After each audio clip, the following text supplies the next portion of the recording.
ئەگەر زانیاری هەبێ چێ پشتگیری داعش دەکات بە تایبەت ئەو شەڕێک کە دەبینین ئێمە ئەو شەڕێکە بەڕێوە دەسێت تێچوەشی دارایی یەکجار زۆری هەیە یەکجار زەبەلاحی هەیە هاوپەیمانان بەردەوام باس لەوە دەکەن ئەو پارە زۆرە سرف دەکرێەوە لە دیوەکەی تریش با بڵێن لە بەرەی داعشیش بێگومان پارێک یەکجار زۆر سرف دەکرێت پشتگیری دارایی داعش چێ دەیکا ئەو کەسەی کە ئەیزانێ بۆ ئیعلانی ناکات چێ ئەگەر پشتگیرێکی هەیە هی دارایی بۆچی خەڵک ئیعلانی ناکات بەڵام بێ پشتگیری دارایی ئەو شەڕە دەکرێت برا 136 بیرە لەبەردەستا بوو 8 ملیۆن نفوس لەژێر دەسەڵاتیایەتی ئەو ئەگەر نەیبێ $100 مانگانە نادا بە بێهۆژنێک $100 نادا بە هەتی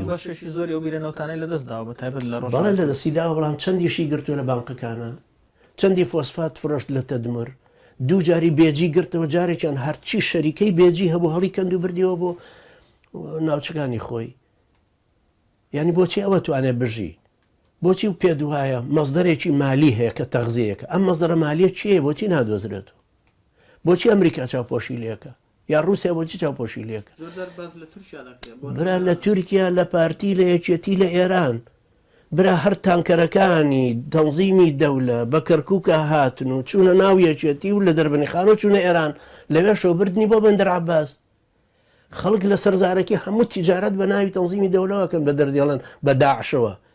لە ژێرە هەمووی قسەکەن و لە ژێرە هەموو ڕەفتارەکەن و بەخوا برا بەڕێزەکەم تەنزیمی دەولە بەخوا قەسەم لەگەڵ تورکیا پەیوەندی هەیە لەگەڵ ئوردونا هەیەتی بەخوا قەسەم لەگەڵ پارتی هەیەتی بەخوا ژنا بای حەسەن نەئەسووتێنراوە تۆ هەڕەشەم لێکەی بە حەشدی شعبی وەکو یەکێتیکا لە پارتی ئێ باشە منش لەم لاو گورگەکەی هەیە سی خاسم لایە بەس ئەوانە زانیاری بە بەڵگەن بۆ منە تۆ زانیاری زانیاری بە بەڵگەی نییە یعنی ئێستا گەر بڵێن وڵا یەکێتی سەر بە ئێرانن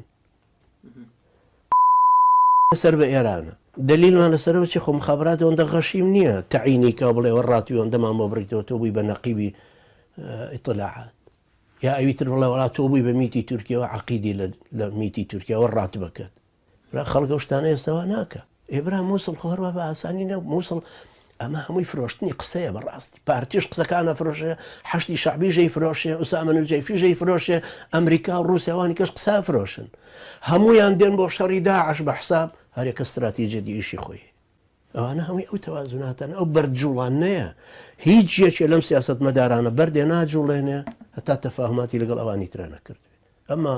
ڕووکەشەکەی هەموو خیداع و تەضلیل و گومڕاکردنی خەڵکە وەڵا ڕۆین مووسڵ ڕزگارەکەین ئەڕۆین دژی تەنزیمی دەولین بەخوا قەسەم هەمویان لە ژێرەوە لەگەڵ تەنزیمی دەولی ئەرتیباتیانێ ئیعترافی پێ ناکەن کە دەوڵەتە ئەیانە بچووکی بکەنەوە بێتە حەجمێک